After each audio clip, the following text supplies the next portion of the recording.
afternoon. My name is Fai. I'm the manager at Bain Company. Just to give you a little bit of context, Bain is a strategy consulting firm. We have about 60 offices across the world and about 7,000 employees. So what's my role in this? So Bain said that I should talk about women empowerment, and I think how it fits into the broader picture of social enterprise is we all know that for-profit, non-profit, and government will all need to work together. And if you remember back to the first two slides earlier this morning, they showed a picture, and I bet we all saw different things. And as men and women, we have different perspectives that we can bring to the table. And I think from the business side, in some pockets of the business world, we're still lacking a lot of women in the leadership team.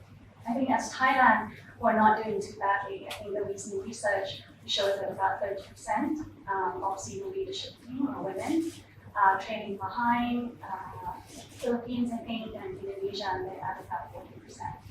But I think in businesses like ours, where the working hours can be long, the nature of the work, the scheduling can be unpredictable at times, it's really, really tough to retain women.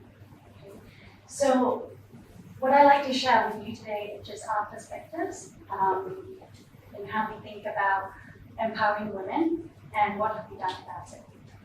Okay, so first of all, a couple of years back, we said to ourselves, do we have a problem?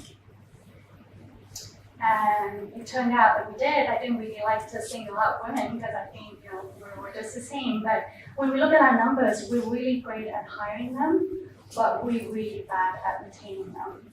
So as you progress to a career, especially in our firm, the representation of women comes from about 40%, half, down to a single digit. And we do employment satisfaction survey every year, and then we decided to cut the survey by male versus female. And what we found was that the male tends to be happier, and the females are not. So we said, what's going on? Okay. And why is it important to have women, at the top? I think we're also a very valuable set of assets in the firm. So if you're hiring a lot of them and you're not retaining them, you're just losing your assets.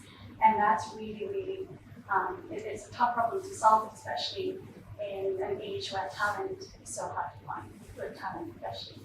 And secondly, and this is probably more important, the quality of decisions that we can make, and the diversity in front of you from you to the table, that goes up significantly when you have a more balanced panel of women and of different backgrounds. So gender diversity became a strategic priority for our firm. We take it very, very seriously. So then we peel back the onion. What's happening? What's the root cause of all of this?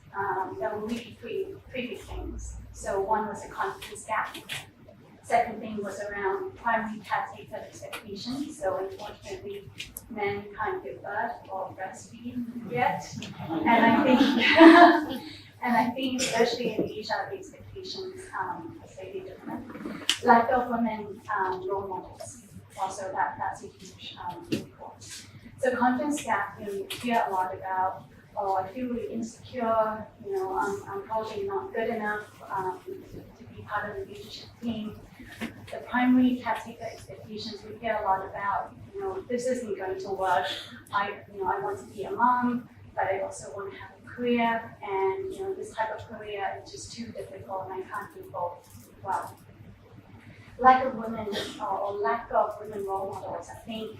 This is also interesting because over the years we found that the more women that you have in the leadership team, the better you are at retaining women because they can see that, I can do this, it can happen.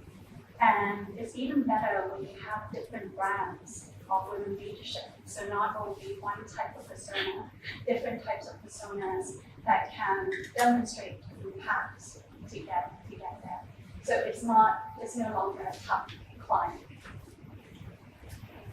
So what have we been doing about it over the last 4 years or 5 years? So we were a strategy firm, so we had to eat our medicine and came up with a strategy for ourselves. The vision, our goal is to be the #1 employer for female leaders. And I think more importantly is how do we ensure that they have a sustainable and thriving career. So it's not a struggle, right? So this is a long-term goal. And I think it starts from recruiting all the way through development and retention. Recruiting is not so much a problem at the Thammasat or undergraduate level. I think everyone's really hungry to learn and they would love to get on a flight, as many flights as possible, accumulate miles and see the world. But I think at an MBA levels or senior higher levels, it becomes a lot more difficult. So on campus, the first question that comes would be, is it sustainable? How do you balance work and life? And that's something that we get a lot. So how do we hire right? Secondly, we reinvent flexible model. So we have a huge array of what we define flex, and I think we can talk about that later if you want. Reinforcing the culture of inclusion, of diversity is a conversation that we have as a firm at a global level, regional level, and local level across different forums. And I think lastly is celebrating different models of success. And we have a program called Women at Bain, and actually there's a forum going on today in Singapore where the whole of Southeast Asia women across all levels are meeting. Not only doing yoga and having fun, but I think just reflecting on what have we done together over the last year and where we are in this journey. So we've come a long way. I think in 2012, the percentage of women in our firm was around 8. Now we're up to 20. We have a long way to go still. This is my last slide. But what have we learned so far? I think one is we have to broaden the course. So the leadership team, men and women, have to buy in and recognize that this is an important problem. So creating a learning platform that everyone is bought into. Secondly, it is about everyday moments of truth. It's not about major conversations that you have every now and then, but it's about everyday interactions that we have with one another. And it's about corridor interactions, and it's not about policy. It's about you have to get into the trenches and actually interview. And I think thirdly, every one of us is different. Every moment is different. So it's difficult to come up with a one-size-fits-all solution. So you have to really tailor to the needs of the individuals.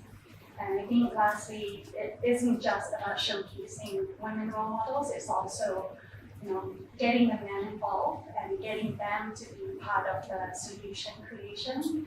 And a lot of them don't really talk about how they balance the trade-offs, but they do as well. A lot of them have great wives that also have demanding jobs, and they need to team up with their wives and chip in as well. So hearing the stories from men and for them to be part of the solution You mentioned that mentorship, but I'm interested in two elements of promoting female leadership at Bain.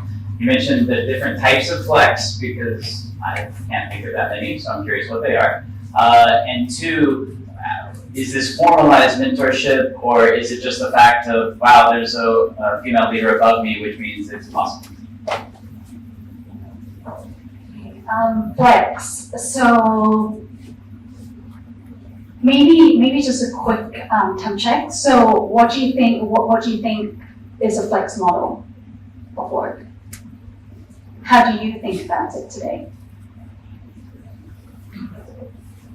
Flexible working hours, working from home, yeah? Yep. Pretty much it, yeah, flexible working hours. The way we think about it is, yes, those two models, but even with the flexible working hours, so we have created 20% work, so pretty much 1 day a week, 40%, 60%, 80%, 100%. I myself have done 60 as well as 80 as well as 100. Working from home is much easier now with technology, conference call, and all of that. But also for us, it's about different types of role that you can take in the organization as well. So if you want to be client facing, that's a lot more demanding in terms of time and in terms of travel schedule as well. So as women, you have an option to take a different career path. So you can work on an internal role where you create intellectual property, pushing boundaries about research, or work in an internal strategy team, for example, where the hours are a lot more controllable. And I think what we found was, it's not that you have to choose one model and stay with that forever. I've shifted between models, maybe sometimes 3 models within 6 months. Because what we didn't realize before, what we're realizing now is that as we journey through life or through early sort of motherhood, is that your needs is also changing, and I wasn't aware of how it's going to change. But the fact that we created this tool with lots of models, or a toolbox with lots of models, you can just dip your hand into and try and change whenever you want. That was really valuable.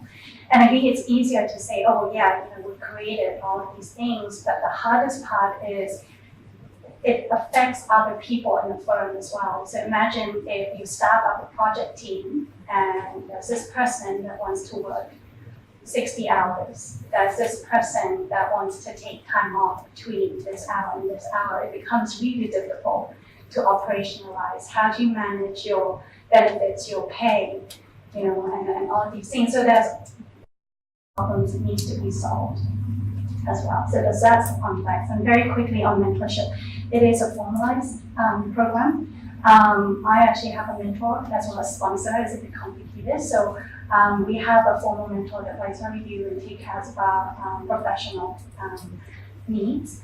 Also a sponsor, and you can choose your own sponsor, and it's formalized as well, but that person will look at you as a person more holistically and making sure that they support you in the workplace as well as home. Doesn't mean that they go and try to find out about you and what's going on in your home, but I think it's understanding what do you need as a person, what are your non-negotiables, and making sure that the firm understands that and respect